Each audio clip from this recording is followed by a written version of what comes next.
نحمدہ ونصلی علی رسولہ الکریم اما بعد فاعوذ باللہ من الشیطان الرجیم بسم اللہ الرحمن الرحیم الصلاۃ والسلام علیک یا رسول اللہ وعلی آلک واصحابک یا حبیب اللہ الصلاۃ والسلام علیک یا نبی اللہ وعلی آلک واصحابک یا سیدی یا نور اللہ۔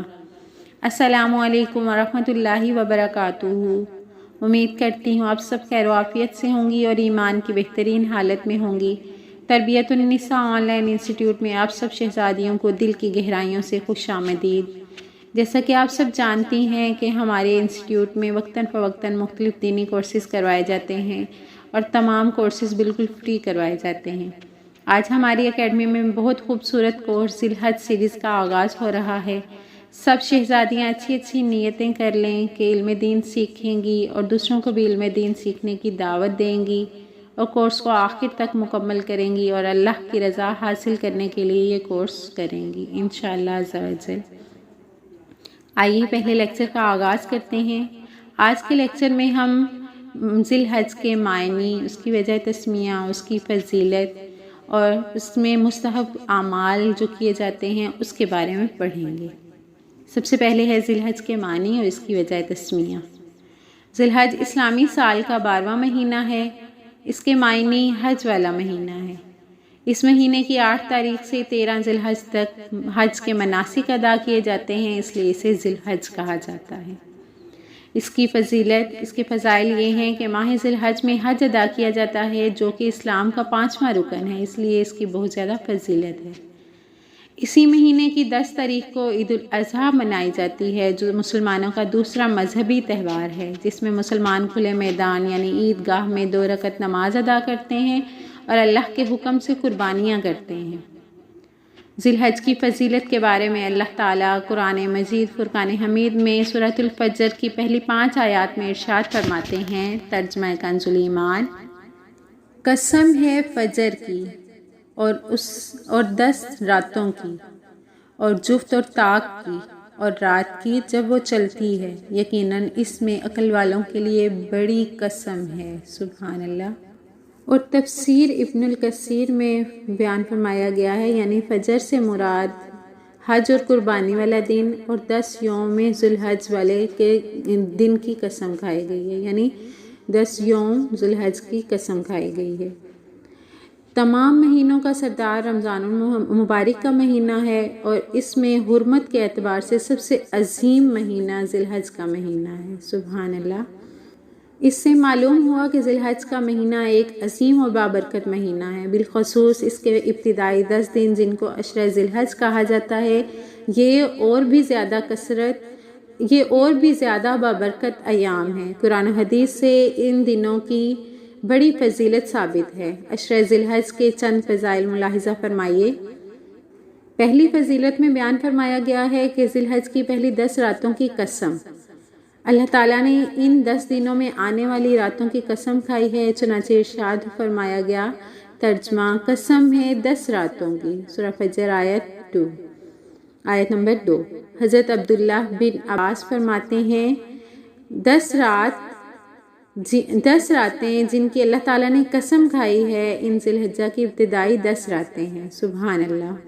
دوسری فضیلت میں سب سے افضل اور عظمت والے ایام بیان فرمائے گئے ہیں۔ حضرت عبداللہ بن عباس سے مروی ہے کہ نبی کریم صلی اللہ تعالیٰ علیہ وآلہ وسلم کا ارشاد ہے، اللہ تعالیٰ کے نزدیک کوئی دن ان 10 دنوں سے زیادہ افضل نہیں ہے اور ان میں کیے جانے والے اعمال سے زیادہ کوئی عمل اللہ تعالیٰ کو محبوب اور پسندیدہ نہیں ہے۔ سبحان اللہ۔ اور تیسری فضیلت میں بیان فرمایا گیا ہے کہ عشرہ ذی الحجہ میں کیے جانے والے اعمال کا سب سے زیادہ محبوب ہونا۔ نبی کریم خاتم النبیین صلی اللہ تعالیٰ علیہ وآلہ وسلم کا ارشاد ہے، کوئی دن ایسے نہیں جن میں کیے جانے والے اعمال صالحہ اللہ تعالیٰ کے نزدیک ذی الحج کے 10 ایام سے زیادہ محبوب ہوں۔ لوگوں نے دریافت کیا کہ یا رسول اللہ صلی اللہ تعالیٰ علیہ وآلہ وسلم، کیا اللہ کے راستے میں جہاد بھی ان اعمال صالحہ کے برابر نہیں؟ تو آپ صلی اللہ تعالیٰ علیہ وآلہ وسلم نے ارشاد فرمایا، ہاں، اللہ کے راستے میں جہاد کرنا بھی ان کے برابر نہیں، ہاں مگر وہ شخص جو اللہ کے راستے میں اپنی جان و مال لے کر نکلا ہو اور کچھ بھی واپس لے کر نہ آئے، یعنی شہید ہو جائے۔ اس کی چوتھی فضیلت کے بارے میں ہے کہ اس کا ایک روزہ 1 سال کے روزوں کے برابر ہے، یعنی ذی الحج کے پہلے 10 دنوں میں ایک روزہ بھی رکھنا 1 سال کے روزوں کے برابر ہے۔ ذی الحج کے 10 دنوں میں نبی کریم صلی اللہ تعالیٰ علیہ وآلہ وسلم نے ارشاد فرمایا کہ ذی الحج کے 10 دنوں میں یعنی ابتدائی 9 دنوں میں سے ہر دن کے روزے کا ثواب 1 سال کے روزے کے برابر ہے، سبحان اللہ۔ اس کی 5ویں فضیلت بہت خوبصورت ہے کہ اس کی ہر رات کی عبادت کا ثواب شب قدر کے برابر ہے، سبحان اللہ۔ نبی کریم صلی اللہ تعالیٰ علیہ وآلہ وسلم کا ارشاد ہے، ذی الحج کے 10 دنوں میں ہر رات کے قیام یعنی عبادت کا ثواب لیلۃ القدر کی عبادت کے برابر ہے، سبحان اللہ۔ اس کے علاوہ اور بہت سے فضائل ہیں۔ ان 10 دنوں میں حج کے ایام آتے ہیں، حج مبرور کرنے کی جزا جنت ہے۔ انہی ایام میں یوم عرفہ یعنی حج کا عظیم دن، جس دن اللہ تعالیٰ سب سے زیادہ اپنے بندوں کو جہنم سے آزاد کرتے ہیں، انہی ایام میں یوم نحر آتا ہے۔ یہ 10 ایام جہاد فی سبیل اللہ سے بھی زیادہ افضل ہیں، سبحان اللہ۔ ان 10 ایام میں اللہ تعالیٰ کا ذکر کثرت سے کرنا چاہیے، خاص طور پر تیسرا کلمہ بہت زیادہ پڑھنا چاہیے۔ حضرت عبداللہ بن عباس رضی اللہ تعالیٰ عنہما پہ بیان فرماتے ہیں کہ آپ صلی اللہ تعالیٰ علیہ وآلہ وسلم نے ارشاد فرمایا، اللہ تعالیٰ کے نزدیک عشرہ ذی الحج میں کیے جانے والے عمل سے بڑھ کر نہ کوئی عمل افضل نہ پسندیدہ، لہٰذا ان دنوں میں زیادہ سے زیادہ سبحان اللہ، الحمدللہ، لا الہ الا اللہ واللہ اکبر کہا کرو، سبحان اللہ۔ نبی کریم خاتم النبیین صلی اللہ تعالیٰ علیہ وآلہ وسلم نے ارشاد فرمایا، تم ان 10 دنوں میں تحلیل، تکبیر، اللہ تعالیٰ کا ذکر زیادہ سے زیادہ کیا کرو، ان میں سے ایک دن کا روزہ 1 سال کے روزے کے برابر ہے، سبحان اللہ، اور اس میں کیے جانے والے عمل کا ثواب 700 گنا کر دیا جاتا ہے، سبحان اللہ۔ سبحان اللہ، عشرہ ذی الحج کی کیا خوب فضیلت ہے، سبحان اللہ۔ اب ہم عشرہ ذی الحج میں کیے جانے والے اعمال کے بارے میں پڑھتے ہیں۔ احادیث نبی صلی اللہ تعالیٰ علیہ وآلہ وسلم میں ذی الحج کے 10 مبارک ایام کے اعمال ذکر کیے گئے ہیں، جن کی تفصیل کچھ اس طرح ہے۔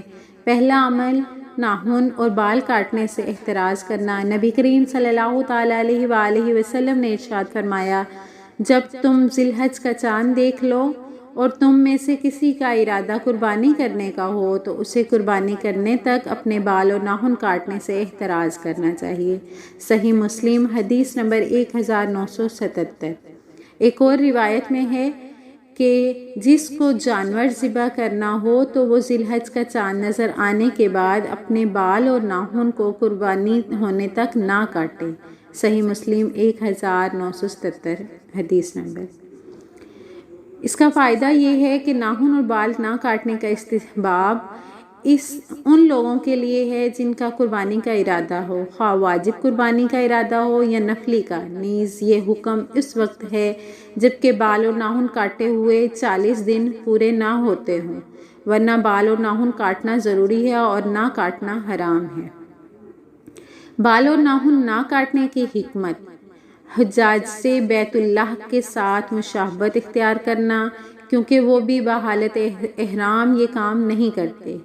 اضحیہ دراصل قربانی کرنے والے کی جان کا فدیہ ہوتا ہے، بس ناخن وغیرہ کاٹنے سے روکا گیا ہے تاکہ تمام اجزاء کے ساتھ فدیہ ہو، سبحان اللہ۔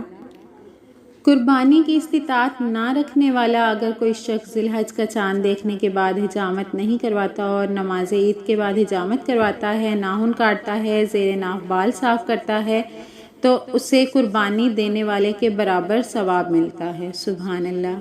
ایک صحابی رسول صلی اللہ تعالیٰ علیہ وآلہ وسلم نے رسول کریم خاتم النبیین صلی اللہ تعالیٰ علیہ وآلہ وسلم سے پوچھا، یا رسول اللہ صلی اللہ تعالیٰ علیہ وآلہ وسلم، اگر میں قربانی کا جانور نہ پاؤں اور کسی نے دودھ پینے کے لیے مجھے اپنی بکری دے رکھی ہے جس کو واپس کرنا پڑے گا، میں اس کی قربانی کر ڈالوں؟ آپ صلی اللہ تعالیٰ علیہ وآلہ وسلم نے فرمایا، نہیں، بلکہ تم عید کی نماز کے بعد اپنے بالوں، ناخنوں اور مونچھوں کو تراشو، ترشوا لو اور زیر ناف بالوں کو صاف کر لو تو تمہیں پوری قربانی کا ثواب ملے گا۔ سبحان اللہ۔ عرفہ کے دن اللہ بہت سے لوگوں کو جہنم سے آزاد کرتا ہے۔ آپ صلی اللہ تعالیٰ علیہ وآلہ وسلم نے فرمایا، عرفہ کے دن اللہ تعالیٰ آسمان دنیا پر نزول فرماتے ہیں اور آسمان والوں کو زمین والوں پر فخر کر کے بتاتا ہے کہ میرے بندوں کو دیکھو، وہ دور دراز سے پراگندہ سر اور غبار آلود ہوئے یہاں پر آئے ہیں، میری رحمت کی امید کرتے ہیں، اور اس 9ویں تاریخ کو اللہ تعالیٰ بہت سے لوگوں کو دوزخ سے آزاد کرتے ہیں۔ سبحان اللہ۔